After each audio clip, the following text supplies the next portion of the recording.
ขาดเลยเนี่ยตา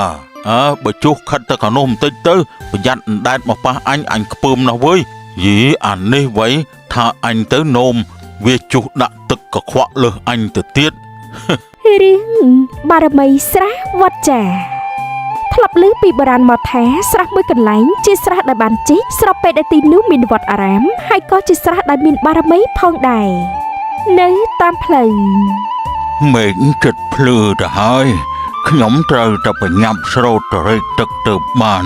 ពុំនោះទេមានអ្នករែកទឹកច្រើនធ្វើឲ្យទឹកល្អក់កកមិនខានពូមេងអើយហើយទៅរែកទឹកមែនទេមេឃមិនតាន់ភ្លឺផងឲ្យពូរូតម្លេះពូរូតទៅហ្នឹងព្រោះខ្លាចទឹកស្រះវាល្អក់ហ្នឹងណាហើយចោះក្មួយទៅណាមកណាដែរគឺមេឃចិត្តភ្លឺមន់វាល្ងាវដាស់ខ្ញុំហ្នឹងណាទើបខ្ញុំភ្ញាក់ឡើងទៅរើសថ្នោតទុំយកទុកឲ្យម៉ែវាធ្វើអាកោថ្នោតហ្នឹងណាពូបើអញ្ចឹងខ្ញុំលាសិនហើយខ្លាចទៅរើសមិនតាន់គេពូទៅចោះក្មួយ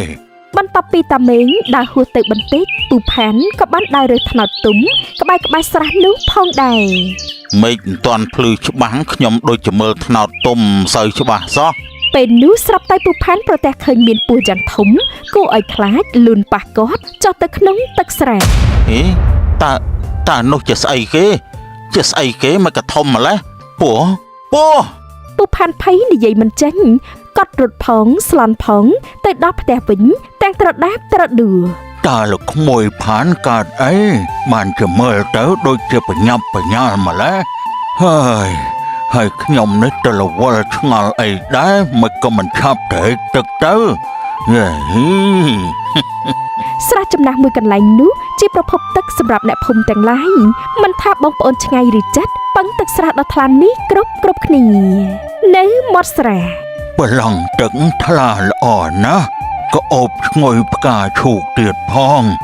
សំណាងហើយដែលព្រឹកនេះខ្ញុំមកបានមុនគេតាមេងបំរុងតែដងទឹកស្រះស្រាប់តែគាត់បានឮសំឡេងមួយនិយាយមកកាន់គាត់ថា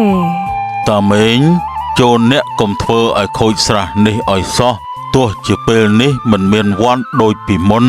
តែទីនេះមានបារមីតាមថែរក្សាច្រើនណាស់តើអ្នក